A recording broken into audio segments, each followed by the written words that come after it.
পাপ থেকে বাঁচার 12টা উপায় আপনাদের সামনে আলোচনা করি, একটু মন দিয়ে শোনেন। 12টা উপায়। পাপ থেকে বাঁচার 1 নাম্বার উপায় আখেরাতের ফিকির তৈরি করা। কিসের তৈরি করা? আখেরাতের ফিকির তৈরি করা, অন্তরে আখেরাতের ফিকির তৈরি করা পাপ থেকে বাঁচার 1 নাম্বার উপায়। আখেরাতের ফিকির কিভাবে তৈরি করবেন একটু আমার দিকে সবাই তাকান, দেখেন আখেরাতের ফিকির কিছুক্ষণের জন্য তৈরি করি। আমার ঘড়িতে এই মুহূর্তে 11টা 4 বাজে। এমনও হতে পারে আগামীকাল 11টা 4-এ আমি দুনিয়াতে থাকবো না। আচ্ছা, আমি যদি আগামীকাল 11টা 4-এ দুনিয়াতে না থাকি, কোথায় থাকবো? কবরে। আমার আত্মীয় স্বজন আমারে কবরে রেখে আসবে। হ্যাঁ, তারা সত্যি রেখে আসবে। তারপর কি হবে? কি হবে? আমারে প্রশ্ন করবে 3টা, উত্তর দিতে পারলে কি হবে? কবর জান্নাতের টুকরা হবে, না পারলে জাহান্নামের অংশ হবে। সত্যি? হ্যাঁ। তাহলে আগামীকাল 11টা 4টায় আমি 11টা 4-এ যদি আমি কবরে থাকি, আমার সাথে কি যাবে? কি যাবে? নবী বলেন, যদি আমল ভালো করে থাকো আমল যাবে। তো আমি সারা জীবন যে সম্পদ কামাই করলাম সেটা নবী বলেন ওয়ারিশরা পাবে। সাহাবীদেরকে প্রশ্ন করলেন, তোমাদের কাছে সম্পদ দাম কোনটা? ওয়ারিশের সম্পদ না তোমার সম্পদ? সাহাবীরা বললেন, হুজুর আমাদের সম্পদ আমাদের কাছে দামি ওয়ারিশের সম্পদের চাইতে, কারণ আমাদের সম্পদ ওয়ারিশরা পাবে মরার পর, এই জন্য আমাদেরটা আমাদের কাছে বেশি দামি। নবীজি বললেন, ঠিক তো? কয় হ্যাঁ। এবার আমার দিকে তাকান, এটা হলো আমার সম্পদ, এটা ওয়ারিশের সম্পদ কখন পাবে আর কি পরে মনে করেন। তো নবীজি বলেন, একটা হলো আমল আর একটা হলো মাল। তোমার আমলটা হলো তোমার সম্পদ, তোমার মাল হলো ওয়ারিশের সম্পদ। নবী বলেন, তোমার আমল হলো তোমার সম্পদ, তোমার মাল হলো ওয়ারিশের সম্পদ। বলেন তো ভাই, আমল কার সম্পদ? আমার। বলেন, আমল কার আর মাল কার? ওয়ারিশ। তো নবীজি বললেন, তোমরাই তো বললা তোমাদের সম্পদ বেশি দামি। হ্যাঁ। নবীজি বললেন, তোমাদের সম্পদ হলো আমল, ওয়ারিশের সম্পদ হলো মাল, তাই তোমার সম্পদ এটা পাবে ওয়ারিশ, আর তোমার যে আমল নামা এটা তুমি পাবা। রাসূলুল্লাহ সাল্লাল্লাহু আলাইহি সাল্লাম বলেন, মৃত্যুর পর যখন কবরে যাবা, তোমার আমল তোমার সাথে যাবে আর তোমার মাল তোমার ওয়ারিশরা পাবে। এবার তুমি চিন্তা করো কোনটা বেশি গুরুত্ব দেওয়া দরকার। তাহলে আমাদের সম্পদের নাম কি বলেন তো? আমল। বলেন, আমাদের সম্পদের নাম কি? আমাদের সম্পদের নাম কি? আর ওয়ারিশের সম্পদের নাম মাল। বলেন, আমাদের সম্পদের নাম আমল, ওয়ারিশের সম্পদ। নবীজি বলেন, যা কামাই করছো ওয়ারিশ পাবে, যা আমল করছো তুমি পাবে। এইভাবে আপনি আখেরাতের ফিকির তৈরি করা। আরেকটা ফিকির তৈরি করেন। আপনাকে ডাক্তার বলল আগামী 24 ঘন্টা আপনার শরীরটা আর টিকে থাকবে, শরীর ড্যামেজ হয়ে গেছে, 24 ঘন্টার পরে আপনি বেঁচে থাকবেন না, আস্তে আস্তে আপনার শরীর ড্যামেজ। এই 24টা ঘন্টা আপনার কি অবস্থা হবে আপনি একটু চিন্তা করেন তো। বাসায় আসলেন, আসার পর আপনার আব্বা আপনাকে বকাঝকা শুরু করলো, আপনি আপনার আব্বার দিকে হাসি মুখে তাকায় থাকবেন। কেন? আব্বা বকেন, 24 ঘন্টা পর আর পাবেন। বন্ধুরা আপনারা যদি সবাই মিলে বকাবজকা করে, তো তুই ভালো নাই না সেই না, অন্যদিন রাগ হয়ে গেল, আজকে রাগ হন না কেন? কারণ আপনার মাথায় টেনশন হলো, তোরা আর কতক্ষণ আমার এইগুলা বলবি বল। আপনার ভাই বোন, আপনার আত্মীয় স্বজন সবাই আপনারা আজকে জ্বালায়, কিচ্ছু বলেন না, কারণ আপনি তাদেরকে বলেন নাই যে 24 ঘন্টার মধ্যে আমার শরীরটা আস্তে আস্তে ড্যামেজ হয়ে যাবে, আমি দুনিয়া থেকে বিদায় নিব। ঘটনা চক্রে ওই 24 ঘন্টার নামাজও এসে গেছে। ডাক্তার বলার পর জোহরের নামাজটা পাইছেন। বলেন তো এই জোহরটা কেমন পড়বেন? হ্যাঁ, কত যত্ন নিয়ে পড়বেন, কারণ আমি তো থাকবো না। আসর কত যত্ন নিবেন, মাগরিব কত যত্ন, এশা কত যত্ন। তাহলে ডাক্তার বলার কারণে সব কিছুর প্রতি আপনার এত যত্ন আইসা দিল। আল্লাহ তাআলা বলে দিয়েছেন, মৃত্যু যে কোনো সময় তোমার হয়ে যাবে, অতএব প্রত্যেকটা নামাজ আজকে থেকে আমার আপনার মনে রাখা যে এটা আমার জীবনের শেষ নামাজ। এইভাবে আপনি মৃত্যুর কথা স্মরণে আসেন, দেখবেন আপনার গুনাহ অটোমেটিক চলে যাচ্ছে। আমি বললাম তো আগামী 24 ঘন্টা আপনারা ট্রাই করেন, আখেরাতের স্মরণ আনেন। এলাকার মানুষ বলবে ওর হয়েছে কি রে? আপনি যখন আখেরাতের ফিকির তৈরি করবেন, এলাকার মানুষ বলবে ওর কি হয়েছে, মানে আপনার ভিতরে আলাদা চেঞ্জিং দেখে তারা বলবে ওর কি হয়েছে, মানে ওরাও বুঝতেছে আপনার মধ্যে আলাদা একটা কিছু কাজ করতেছে। এই হলো 1 নাম্বার আখেরাতের ফিকির তৈরি করা। 2 নাম্বার খাঁটি তওবা করা। সূরা তাহরিমের 8 নম্বর আয়াতে আল্লাহ বলেন, ইয়া আইয়ুহাল্লাযীনা আমানু তুবু ইলাল্লাহি তাওবাতান নাসুহা আসা রাব্বুকুম আন ইউকাফিরা আনকুম সাইয়্যাতিকুম। আল্লাহ বলেন, হে ঈমানদার, তোমরা আল্লাহর কাছে খাঁটি তওবা করো, আশা করা যায় তোমাদের রব তোমাদের জীবনের গুনাহগুলো ক্ষমা করে দিবেন, তোমাদের রব তোমাদেরকে মাফ করে দিবেন। তাহলে 2 নাম্বার খাঁটি তওবা করা। তবে এখন আবার মনে রাখতে হবে তওবার 4টি শর্ত। বলেন কয়টা শর্ত? বলেন 1, অতীতের গুনাহ ছেড়ে দেওয়া। 2, গুনাহের উপর অনুতপ্ত হওয়া। 3, দৃঢ় প্রতিজ্ঞা করা আমি ভবিষ্যতে এই গুনাহ করব না। 4, আমার জিম্মায় বান্দার হক থেকে থাকলে এই হক আদায় করে দেওয়া। এই 4টা হলো তওবার শর্ত। 1 নাম্বার অতীতের গুনাহ ছেড়ে দেওয়া, 2 নাম্বার অতীতের গুনাহের উপর অনুতপ্ত হওয়া, 3 নাম্বার দৃঢ় প্রতিজ্ঞা করা ভবিষ্যতে এই গুনাহ না করার, 4 নাম্বার জিম্মায় বান্দার হক থেকে থাকলে এই হক আদায় করে দেওয়া। এখন গুরুত্বপূর্ণ কথাটা শোনেন। সুদে যারা আরেকজনের টাকা আনছেন, মনে করেন আপনি একজনের কাছ থেকে 500 টাকা পান, এই 500 টাকা আনছেন, সুদে আনছেন আরো 50, এইভাবে 50, 100 এইভাবে করতে করতে সুদে আপনি 50,000 টাকা শুধু সুদের অংশ আনছেন মানুষের কাছ থেকে। আপনারা মনে রাখবেন এই 50,000 আপনার না, যাদের থেকে আনছেন তাদের। আবারও বলছি, আমি মন খারাপ করেন না। আপনারা কারো কাছ থেকে 100 টাকা পাইতেন, 100 টাকা নেওয়ার সময় সুদে আনছেন 10 টাকা, এই 10 টাকা আপনার না, এটা তার। হুজুর হ্যাঁ আমারে দিছে, হ্যাঁ আপনারে দিছে, বেচারা তো চিপাই বুড়ে দিছে আপনারে, এটা আপনার না, এটা তার। অনেক সুদখোর ভাবে কি আমি ভালো হয়ে যাব, ভালো হইয়া হজ কইরা আইসা একদম সব ঠিকঠাক, হ্যাঁ ডিজিটাল পদ্ধতির ভালো হওয়া। আপনি যাদের কাছ থেকে সুদে আপনার টাকাগুলো আনছেন, যারা যারা পাওনা, ওদের টাকা না দেওয়া পর্যন্ত আপনি 40 বার 50 বার সারা জিন্দিগি আপনি প্রতি বছর হজ করেন, কোনো লাভ হবে না। আপনি তাদের টাকা আগে ফেরত দেন। আপনি 7 লাখ টাকা দিয়ে হজে গেছেন না, এটা না করে ওদের টাকা ফেরত দেন, আপনি টাকা ফেরত দেন তাদের। তাহলে তওবার 4টি শর্ত। 1 নাম্বার অতীতের গুনাহ ছেড়ে দেওয়া, 2 নাম্বার গুনাহের উপর অনুতপ্ত হওয়া, 3 নাম্বার প্রতিজ্ঞা করা আমি ভবিষ্যতে গুনাহ করব না, 4 নাম্বার আপনার জিম্মায় যেই পাওনা আছে এই পাওনা আপনি আদায় করে দেওয়া। আল্লাহ কথাগুলা মনে রাখার তৌফিক দান করেন। এইগুলো খাঁটি তওবা। গুনাহ মাফের 2 নাম্বার উপায়। গুনাহ মাফের 3 নাম্বার উপায় ইস্তেগফার বেশি বেশি পড়া। পড়েন আস্তাগফিরুল্লাহ, আস্তাগফিরুল্লাহ, আস্তাগফিরুল্লাহ। আমরা যারা এখন 3 বার আস্তাগফিরুল্লাহ বললাম, বিশ্বাস করেন এই 3 বারই আমাদের কিছু কিছু গুনাহ ঝরে গেছে।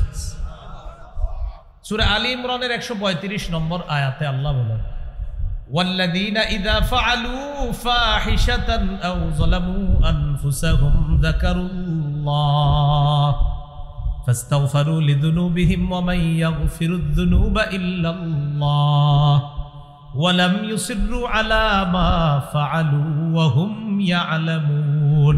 যাদের গুনাহ হয়ে যায় সাথে সাথে আল্লাহকে স্মরণ করে, সাথে সাথে ক্ষমা প্রার্থনা করে, আল্লাহ বড় পাপ করে ফেলছি, আল্লাহ তুমি মাফ করে দাও।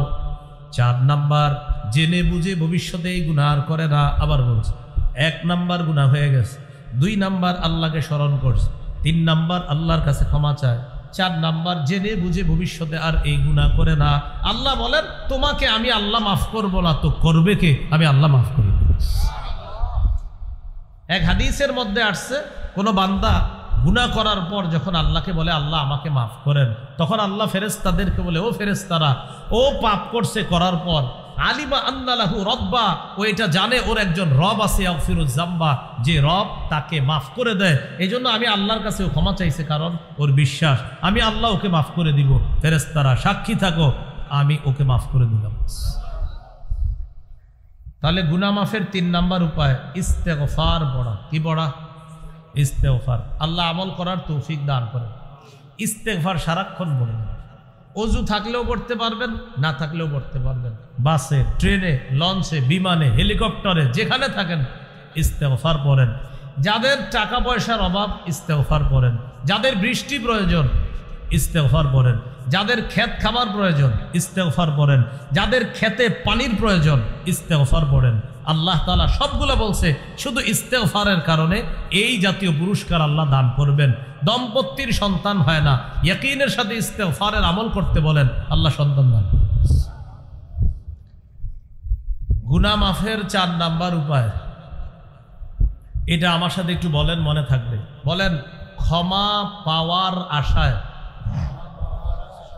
বারবার আল্লাহর কাছে ক্ষমা চাওয়া। এইটা কিভাবে করবেন এই আমি বলে দিচ্ছি। দেখেন, মাগরিব পড়ছেন বা এশা পড়ছেন, আশেপাশে তাকায় দেখেন মসজিদে কেউ নাই, সবাই বের হয়ে গেছে, ইমাম সাহেব, মুয়াজ্জিন সবাই বের হয়ে গেছে, আপনি একা আছেন, আর কেউ নাই। মসজিদে আপনি বৈশা আল্লাহকে বলতেছেন, আল্লাহ আমি আর আপনি ছাড়া কেউ নাই, আল্লাহ মাফ করে দেন, আল্লাহ মাফ করে দেন, আল্লাহ মাফ করে দেন, আল্লাহ মাফ করে দেন, আল্লাহ আপনি ছাড়া আমাকে মাফ করার কেউ নাই। এইভাবে আপনি বারবার আল্লাহকে বলতেছেন। আল্লাহ তাআলা বলেন, তোমার গুনাহ যদি দুনিয়ার বালু পরিমাণ হয়, আমি বালু পরিমাণ ক্ষমা দিয়ে তোমাকে ক্ষমা করে দিব। তিরমিজির হাদিস, 3540 নম্বর হাদিস। ইয়া ইবনা আদম ইন্নাকা মা দাউতানি ওয়া রাজাউতানি গফারতু লাকা আলা মা কানা মিনকা ওয়ালা উবালি। হে আদম সন্তান, তুমি যদি আমাকে ক্ষমা পাওয়ার আশায় বারবার ডাকো, আমি আল্লাহ বারবার তোমার ডাকে সাড়া দিব, তোমার জিন্দেগীর গুনাহগুলো মাফ করে দেব। 5 নাম্বার, সর্বক্ষেত্রে রাসূলুল্লাহ সাল্লাল্লাহু আলাইহি সাল্লামের আদর্শ বাস্তবায়ন করা। ব্যক্তি জীবন, পারিবারিক জীবন, সামাজিক জীবন, অর্থনৈতিক জীবন, রাষ্ট্রীয় জীবন, আন্তর্জাতিক জীবন, সর্বক্ষেত্রে আল্লাহ রসুলের আদর্শ বাস্তবায়ন করা। রাষ্ট্রীয় জীবনে ইসলাম কায়েম করার চেষ্টা করা। আমাদের দেশে যেন আল্লাহ তাআলা একজন আদর্শ ন্যায়পরায়ণ পুরুষ শাসক দিয়ে দেয়, এই দোয়া প্রতিনিয়ত আল্লাহর কাছে করা। এটা আল্লাহর কাছে বেশি বেশি দোয়া করা। পুরুষ শাসকের পরিবর্তে অন্য কোনো শাসক চাওয়া নিজের কপাল হতবাগা হওয়ার লক্ষণ করা। সহিহ বুখারীর বর্ণনা, রাসূলুল্লাহ সাল্লাল্লাহু আলাইহি সাল্লাম বলেন, লা ইউফলিহা কওমুন ওয়াল্লাহু আমরাহুম ইমরাআ। ওই জাতি কিছুতেই সফল হবে না যে জাতি তাদের নেতৃত্বে কোনো নারীকে বসায় দেয়। এজন্য আগামীর চিন্তা বাংলাদেশে করা উচিত, পুরুষ শাসিত দেশ গঠন করার চেষ্টা করা। এই ইসলামী মাইন্ডের মানসিকতার নিয়ত নিয়ে এটা আমাদের আপনার প্রত্যেকে এই চেষ্টা করা উচিত বলে কর্তব্য, কারণ আল্লাহ রসুলের আদর্শ এটাও একটা। আন্তর্জাতিক অঙ্গনে চেষ্টা করা, সেটা কি? ফিলিস্তিনের মুসলমান ভাই বোনরা, তাদেরকে নিয়ে কথা বলা একদিনও বন্ধ করবেন না। চায়ের আড্ডা, আপনি আপনার স্ত্রীর সাথে কথা বলেন 2 মিনিট, 1 মিনিট ফিলিস্তিন নিয়ে কথা বলবেন। আপনি আপনার ছেলে মেয়েদের সাথে যখন কথা বলেন, ওদেরকে আপনি 2-3 মিনিট ফিলিস্তিনের গল্প শোনাবেন। চা দোকানের সামনে বন্ধুরা চায়ের আড্ডা দিতেছেন, বন্ধুর সাথে ফিলিস্তিন নিয়ে 2-4 মিনিট কথা বলেন। অঙ্ক ইংরেজি কোচিং সেন্টারে গেছেন, বন্ধুরা মিলে 3-4 মিনিট ফিলিস্তিনের আলোচনা করেন। ফিলিস্তিনের ভাই বোনেরা, তারা আমাদের দেহের অংশ, আমাদের দেহের অংশ আজ আঘাতপ্রাপ্ত, তাদের আঘাতে আমরাও ব্যতীত, আমরাও আঘাতপ্রাপ্ত। এই জন্য আমাদের ভাইদের আঘাত যতদিন বন্ধ না হচ্ছে, তাদের ব্যাপারে আমাদের আলোচনা বন্ধ হবে না, হতে পারে না, হতে দিব না। এটা আন্তর্জাতিক অঙ্গনে আল্লাহ রসুলের আদর্শ বাস্তবায়ন, কারণ তারা আমাদের ভাই, আমাদের দেহের টুকরা। এটা আল্লাহ রসুল বলেছেন সাল্লাল্লাহু আলাইহি ওয়াসাল্লাম। এই ফিলিস্তিনের ইস্যুটা একদিনও ভুলবেন না ইনশাল্লাহ। আপনাদের যদি আশা হয়, আমার কোথাও ইনশাল্লাহ আলোচনা করে দিব আমি, ফিলিস্তিন ইহুদিরা কেন ছাড়তে চায় না আর মুসলমান কেন দিতে চায় না, এই একটা আলোচনা করে দিব ইনশাল্লাহ। যে ফিলিস্তিন ওরা ছাড়তে চায় না কেন, ওদের আজাইরা কিছু দাবি আছে ইহুদিদের, যে দাবির সপক্ষে কোনো দলিল নাই, আমি প্রমাণ করব দলিলের মাধ্যমে ওদের দাবি ফালতু দাবি ইনশাল্লাহ। তো এটা ইনশাল্লাহ অন্য কোনো দিন আলোচনা হবে। যাই হোক, তো সর্বক্ষেত্রে আল্লাহ রসুল সাল্লাল্লাহু আলাইহি সাল্লামের আদর্শ বাস্তবায়ন করা। সূরা আলী ইমরানের 31 নম্বর আয়াতে আল্লাহ বলেন, নবী আপনি বলেন, তোমরা যদি আল্লাহকে ভালোবাসো, আমার অনুসরণ করো, আমাকে অনুসরণ করলে ইয়াগফির লাকুম ইউহিব্বুকুমুল্লাহ, আল্লাহ তোমাদেরকে ভালোবাসবেন, ওয়া ইয়াগফির লাকুম যুনুবাকুম, তোমাদের জীবনের সমস্ত গুনাহ আল্লাহ মাফ করে দিবেন। এই গেল গুনাহ মাফের 5 নাম্বার উপায়। 6, আজান দেওয়া। আজান, স্কুল কলেজ ইউনিভার্সিটি ছাত্র যারা গার্মেন্টসের শ্রমিক আছেন যারা, বিভিন্ন মিল ফ্যাক্টরিতে যারা চাকরি করেন, আপনারাও বিশুদ্ধ উচ্চারণে আজান শিখে আপনারাও আজান দেওয়ার চেষ্টা করবেন। আবু দাউদের 515 নম্বর হাদিস, আল মুআদ্দিনু ইউগফারু লাহু মাদা সাউতিহি, মুয়াজ্জিনের আজানের আওয়াজ যত দূর যায় তত দূর পর্যন্ত তার গুনাহ ক্ষমা করে দেওয়া হয়। তাহলে আজান খালি মুয়াজ্জিন সাহেব দিবে না, আমরাও দিব ইনশাআল্লাহ? মুয়াজ্জিন সাহেব 5 মিনিট দেরি করলেই তো বেতন কমানোর চেষ্টা করি, মানে 5 মিনিট দেরি চাইতে। এখন কি হুজুরের কি বেতন কম দেয়? আসে না কেন? কেন আপনি বিশুদ্ধ উচ্চারণে আজানটা শিখিয়ে দিয়ে দেন। হাদিসে আসছে কোন মুয়াজ্জিন যদি টানা 12 বছর আজান দেন, ওয়াজাবাত লাহুল জান্নাত, তার উপর জান্নাত ওয়াজিব হয়ে যায়। কিন্তু এখন আমরা মুয়াজ্জিন এই বিষয়টাকে মনে করি কি, উনি কি করে, মুয়াজ্জিন মানে, আরে সূরা হামিম আস-সাজদার 31 নম্বর আয়াত, যে আয়াতে আল্লাহ বলছে ওই ব্যক্তির চেয়ে উত্তম কথা আর কার, যে মানুষকে আল্লাহর দিকে আহ্বান করে।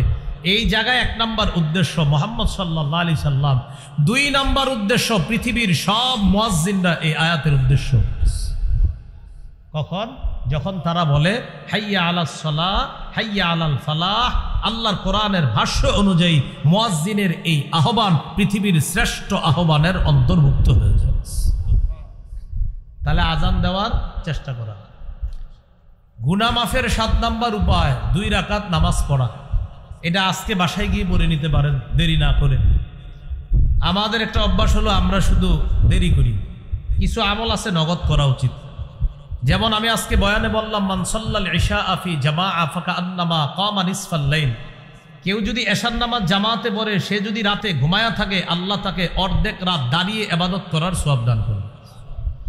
ওয়া মান সাল্লা সুবহা ফি জামাআ, কেউ যদি ফজরের নামাজ জামাতে পড়ে, ফাকান্নামা সাল্লাল লাইলা কুল্লা, আল্লাহ তাকে সারা রাত দাঁড়িয়ে নামাজ পড়ার সওয়াব দান করবে। মানে আপনি এশা জামাতে পড়ে ঘুমায়া গেছেন, ঘুম থেকে উইঠা ফজর জামাতে পড়ছেন, আপনি সারা রাত ছিলেন ঘুমায়া। নবী বলেন তুমি ঘুমায়া থাকলেও আল্লাহ সারা রাত তোমারে নামাজের সওয়াব দান করবে। এখন সুবহানাল্লাহ পড়ছেন, তো পড়ার পর কালকে চা স্টলের সামনে গিয়ে হাদিস শোনাইলেন যে ভাই শোনেন, কোনো ব্যক্তি যদি এশার নামাজ জামাতে পড়ে, আল্লাহ তাআলা তাকে অর্ধেক রাত ইবাদতের সওয়াব দান করে। কোনো ব্যক্তি যদি ফজরের নামাজ জামাতে পড়ে, আল্লাহ তাআলা তাকে সারা রাত নামাজের সওয়াব দান করে। চা দোকানের সামনে সবাই সুবহানাল্লাহ পুরা বলতেছে, তুমি পড়ছো নি? আমি এখনো শুরু করিনি। কি করিনি মানে আমরা সুবহানাল্লাহ পড়লেও আমলটা দেরি করে করি, এটা ঠিক না। আমল নগদ করা। তো গুনাহ মাফের 7 নম্বর উপায় 2 রাকাত নামাজ পড়া। আবু দাউদের হাদিস 1521 নম্বর হাদিস, মা মিন আবদিন ইউজনিবু যামবান ফায়ুহসিনু তুহুরা ফায়াকুমু ফায়ুসাল্লি রাকাতাইন। কোন ব্যক্তি গুনাহ হয়ে যাওয়ার পর সুন্দর করে ওযু করে 2 রাকাত নামাজ পড়লো, সালাম ফিরানো শেষ, গফারাল্লাহু লাহু যামবা, আল্লাহ তার গুনাহগুলো মাফ করে দেন। গুনাহ মাফের 8 নম্বর উপায় 5 ওয়াক্ত নামাজ নিয়মিত পড়া। সহিহ বুখারীর 526 নম্বর হাদিস, এক ব্যক্তি রাসূলুল্লাহ সাল্লাল্লাহু আলাইহি সাল্লামের কাছে আসলেন, আসার পর বললেন, হুজুর আমার পাপ হয়ে গেছে, আমি কি করব? ওই মুহূর্তে আল্লাহ সূরা হুদের 114 নম্বর আয়াত নাজিল করে দিলেন। ওই আয়াতে আল্লাহ বলেন, ওয়া আকিমিস সালাতা তারাফাইন নাহার ওয়া যুলাফাম মিনাল লাইল ইন্নাল হাসানাতি ইউযহিবনাস সাইয়্যাত। তুমি দিনের 2 প্রান্তে নামাজ পড়ো, রাতেও নামাজ পড়ো। উদ্দেশ্য হলো 5 ওয়াক্ত নামাজ পড়ো। তুমি যদি 5 ওয়াক্ত নামাজ পড়ো, এই পুণ্যের কাজটা তোমার পাপগুলাকে দূর করে দিবে, মিটিয়ে দিবে। এই আয়াত দ্বারা বোঝা যায়, কোনো ব্যক্তি যদি নিয়মিত 5 ওয়াক্ত নামাজ পড়ে, নামাজের মাঝে তাদের যে কিছু গুনাহ শয়তান করায়া ফেলে, ওই পরবর্তী নামাজের কারণে আগের গুনাহগুলো আল্লাহ মাফ করে দেন। গুনাহ মাফের 9 নম্বর উপায় জামাতের সাথে নামাজ পড়া। সহিহ মুসলিমের বর্ণনা, এক ব্যক্তি রাসূলুল্লাহ সাল্লাল্লাহু আলাইহি সাল্লামের কাছে আসছে, আসার পর বললেন, আকিম আলাইয়া হাদ্দান ইয়া রাসূলুল্লাহ, হুজুর আমাকে বিচার করেন, আমি বড় গুনাহ করছি। ইতিমধ্যে জামাত দাঁড়ায় গেছে, নামাজ পড়াইলেন নবী। নামাজ পড়ানোর পর এই ব্যক্তি বলতেছে, হুজুর আমার বিচারটা করবেন না, আমি বড় গুনাহ করেছি। দেখেন ওই যুগে গুনাহ হয়ে যাওয়ার পর তারা কত পেরেশান। নবীজি বললেন, আহাদারতাস সালাতা মাআনা, তুমি কি আমাদের সাথে জামাতে নামাজ পড়ছো? তিনি বললেন হ্যাঁ। ফাকালা রাসূলুল্লাহ সাল্লাল্লাহু আলাইহি ওয়াসাল্লাম গুফিরাত লাক। রাসূলুল্লাহ সাল্লাল্লাহু আলাইহি সাল্লাম বলেন, জামাতে নামাজ পড়ার কারণে আল্লাহ তোমার গুনাহ মাফ করে দিয়েছে। গুনাহ মাফের 10 নম্বর উপায়, একটা গুনাহ হয়ে গেলে সাথে সাথে একটা নেকির কাজ করা। এই বয়ানের বদহজম করবেন না। বদহজম মানে আপনারা আবার এই বয়ানটা এই বুঝেন না যে হুজুর বলছে একটা গুনাহ হইলে পাপ হয়ে গেলে ভালো কাজ করা, এর মানে আজকে থেকে আমি গুনাহ করব, ভালো কাজ করব, গুনাহ করব, ভালো কাজ করব, এরকম না। আমি কি বলছি গুনাহ করলে না গুনাহ হইলে? মুসলমান গুনাহ করতে পারে না, মুসলমানের গুনাহ হয়ে যেতে পারে, গুনাহ হয়ে গেলে গুনাহ থেকে মাপ চাওয়া। তো বলছিলাম একটা পাপ হয়ে গেলে সাথে সাথে একটা ভালো কাজ করা। তিরমিজির হাদিস, ক্বালা রাসূলুল্লাহ সাল্লাল্লাহু আলাইহি ওয়াসাল্লাম, আতবি'is সাইয়্যাতাল হাসানাতা তামহুহা। নবীজি বলেন, একটা গুনাহ হয়ে গেলে সাথে সাথে ভালো কাজ করো, তোমার ভালো কাজটা পাপের কাজ মিটায় দেয়। একটা গুনাহ হয়, ভালো কাজ করো, তোমার এই ভালো কাজটা পাপের কাজকে মিটায় দেয়, দূর করে দেয়। গুনাহ মাফের 11 নম্বর উপায়, জিকিরের মজলিসে বসা। এখানে যারা বসে আছেন এটা জিকিরের মজলিস। সহিহ বুখারীর বর্ণনা 6408 নম্বর হাদিস। এই মজলিসটাকে এই মুহূর্তে ফেরেশতারা চারদিক থেকে বেষ্টন করে আল্লাহর আসমান পর্যন্ত পৌঁছে গেছে। আল্লাহ পাক রব্বুল আলামিন ফেরেশতাদেরকে বলবেন, ইশহাদু আন্নী ক্বাদ গফারতু লাহুম, সাক্ষী থাকো এখানে যারা বসা আমি সকলকে মাফ করে দিলাম। অনেকে আসছে পিছনে এসে বসছে, এরকম হয় না? যারা শুরু থেকে ছিল না, ফেরেশতা বলে, আল্লাহ যারা পিছনে এসে বসছে এদের কি অবস্থা হবে? আল্লাহ তাআলা বলেন, উমুল জুলাসা উলা ইয়াশকা জালিসুহুম, এই মজলিসে যারা বসা তাদের পিছনে এসে যারা বসবে আমি আল্লাহ তাদেরকেও মাফ করে দিলাম। এজন্য আপনারা বুদ্ধি করে এখন থেকে সব সময় শেষে আসবেন, হ্যাঁ? মানে সবাই শেষে আসলে তো হবে না। এই হলো 11 নম্বর উপায়। গুনাহ মাফের সর্বশেষ 12 নম্বর উপায়, জিকির করা। হাদিসের মধ্যে আসছে রাসূলুল্লাহ সাল্লাল্লাহু আলাইহি সাল্লাম বলেন, আহাব্বুল কালামি ইলাল্লাহি আরবা, সুবহানাল্লাহ ওয়াল হামদুলিল্লাহ লা ইলাহা ইল্লাল্লাহ ওয়াল্লাহু আকবার। নবীজি বলেন, আল্লাহর কাছে সবচেয়ে পছন্দের কথা হলো 4টা। 1 নাম্বার সুবহানাল্লাহ, 2 নাম্বার আলহামদুলিল্লাহ, 3 নাম্বার লা ইলাহা ইল্লাল্লাহ, 4 নাম্বার আল্লাহু আকবার। আবার এই 4টার মধ্যে শ্রেষ্ঠ কোনটা? আফজালুয যিকরি লা ইলাহা ইল্লাল্লাহ। আল্লাহর কাছে সবচেয়ে শ্রেষ্ঠ জিকির হলো লা ইলাহা ইল্লাল্লাহ। এবার আমার সাথে বলেন 5 ওয়াক্ত নামাজের পর 33 বার সুবহানাল্লাহ, 33 বার আলহামদুলিল্লাহ, 33 বার আল্লাহু আকবার, 3-33 99 বার পড়ার পর 100তম বারে এই দোয়াটি পড়ব। পড়েন, লা ইলাহা ইল্লাল্লাহু ওয়াহদাহু লা শারীকা লাহ,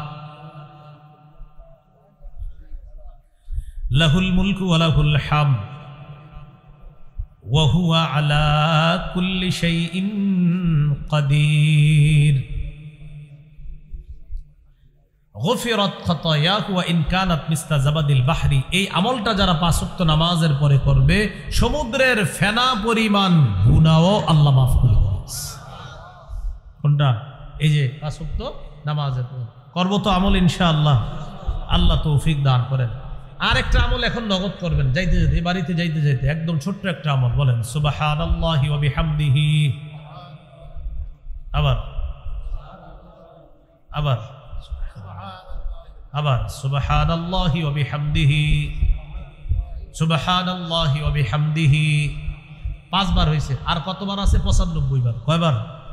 এই যাইতে যাইতে পড়ে ফেলবেন, 1-2 মিনিট সময় লাগবে সর্বোচ্চ।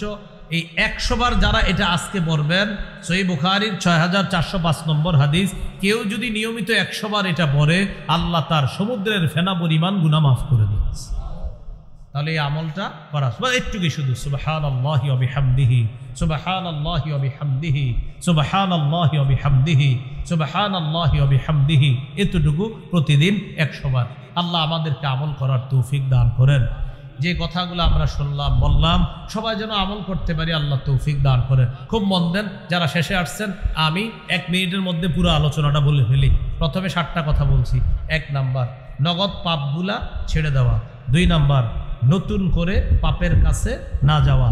3 নাম্বার, কবিরা গুনাহগুলা ছেড়ে দিলে আল্লাহ সগীরা গুনাহ মাফ করে দিবে। 4 নাম্বার, নিষিদ্ধ কাজ থেকে বাঁচলে আল্লাহর শ্রেষ্ঠ আবেদ হওয়া যায়। 5 নাম্বার, আমাদের কখনো কোনো গুনাহ হয়ে গেলে সবার কাছে আমরা বলে বেড়াবো না, গুনাহ প্রকাশ করব না। 6 নাম্বার, গুনাহকে আজকে থেকে আমরা বড় পাহাড়ের মতো মনে করব। 7 নাম্বার, আল্লাহর ওলি হতে গেলে তার জীবনের শ্রেষ্ঠ ইবাদত গুনাহ না করা। এই ছিল আমাদের প্রথম পাঠের আলোচনা। দ্বিতীয় পাঠ, গুনাহ থেকে বাঁচার 12টা উপায়। 1 নাম্বার, আখিরাতের ফিকির তৈরি করা।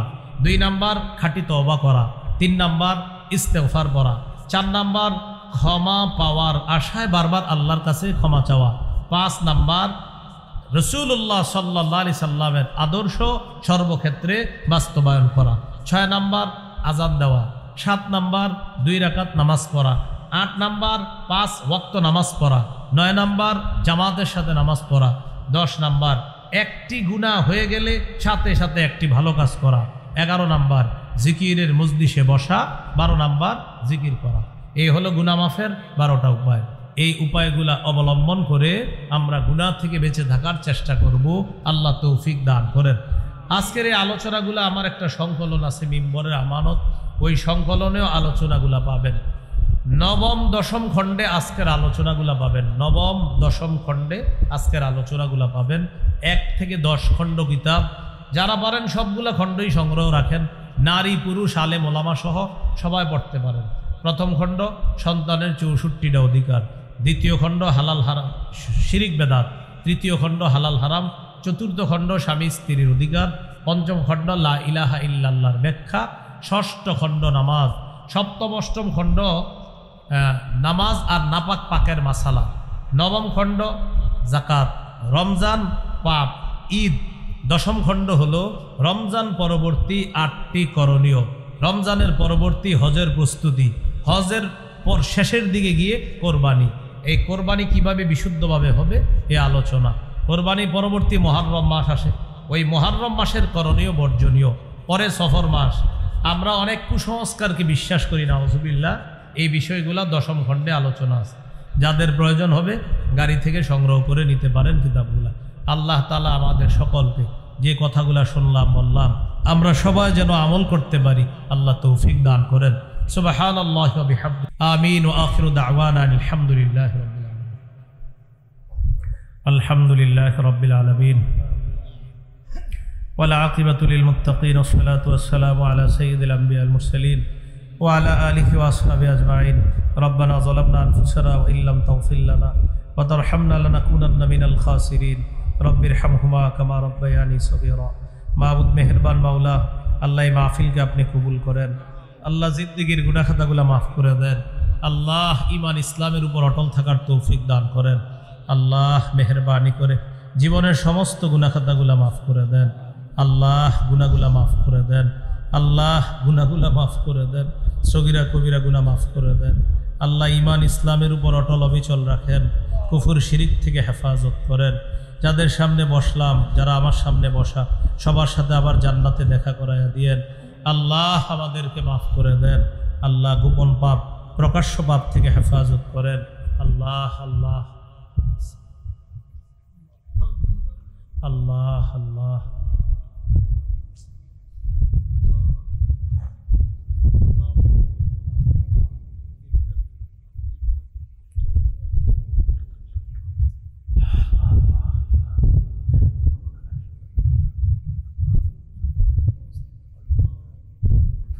আল্লাহ মনের নেক আশা পুরা করেন। আল্লাহ মনের ব্যথাগুলা দূর করে দেন। স্বামী স্ত্রীর মাঝে মহাব্বত তৈরি করে দেন। প্রতিটা ঘরে ঘরে ইসলাম কায়েম করে দেন। রোড গার্ডের অ্যাক্সিডেন্ট থেকে হেফাজত করেন। আল্লাহ ঢাকার উদ্দেশ্যে রওনা করুন, সহি সালেমে নিরাপদে গন্তব্যে পৌঁছায় দিয়েন। আল্লাহ এই বছর যারা হজের নিয়ত করেছে তাদের নিয়তকে আপনি পুরা করেন। তাদের হজকে আপনি কবুল করেন। সহি সালামে সুস্থতার সাথে হজ থেকে যেন ফিরে আসতে পারে তৌফিক দান করেন। আল্লাহ আমাদের দোয়া আপনি কবুল করেন। আল্লাহ আমাদের দোয়া আপনি কবুল করেন। আল্লাহ আমাদের দোয়া আপনি কবুল করেন। এই মাদ্রাসাটি আপনি কবুল করে নেন। শিক্ষিকা ছাত্রী সকলকে কবুল করে নেন, পরিচালকরা বৃদ্ধ যারা আছে তাদেরকে কবুল করে নেন, মাদ্রাসার দায়িত্বে যারা আছে কবুল করে নেন, মাদ্রাসার মুতাআল্লিকিন মুহিব্বিন সকলকে আপনি কবুল করে নেন। এলাকার নারী পুরুষ যারা কবরে, সবার কবরগুলা জান্নাতের বাগান বানায়া দেন। আল্লাহ আল্লাহ আল্লাহ আল্লাহ মৃত্যুর সময় ঈমান নসিব করে দিয়েন। আল্লাহ মৃত্যুর সময় ঈমান নসিব করে দিয়েন। আল্লাহ মৃত্যুর সময় ঈমান নসিব করে দিয়েন। আল্লাহ মৃত্যুর সময় ঈমান নসিব করে দিয়েন। আল্লাহ মৃত্যুর সময় ঈমান নসিব করে দিয়েন। আল্লাহ মৃত্যুর সময় ঈমান নসিব করে দিয়েন। আল্লাহ আল্লাহ আমাদের গুনার শেষ নাই, আপনি ছাড়া যাওয়ার জায়গা নাই। আল্লাহ গুনার শেষ নাই, কিন্তু আপনি ছাড়া যাওয়ার জায়গা নাই। আল্লাহ কত গুনাহ করি আল্লাহ, এরপরে কত সুন্দর দুইটা চোখ দিছেন, হাত দিছেন, পা দিছেন, এত সুন্দর নেয়ামত শরীরের মধ্যে দিছেন, এরপরেও নাফরমানি করি। আল্লাহ 3 বেলা খাওয়ান, এরপরেও কত নাফরমানি করি। আল্লাহ আমাদেরকে মাফ করে দেন। আল্লাহ আমাদেরকে মাফ করে দেন। আল্লাহ ফিলিস্তিনের মুসলমানদেরকে হেফাজত করেন। আল্লাহ গাজার মুসলমানদেরকে হেফাজত করেন। আল্লাহ কত আরামে খাবার খাই, এই জায়গায় কত আরামে বয়ান শুনতেছি, করতেছি। আল্লাহ ফিলিস্তিনের এমনও মুসলমান নারী পুরুষ আছে যাদের কাছে 10 দিন 12 দিন পানিও যায় না।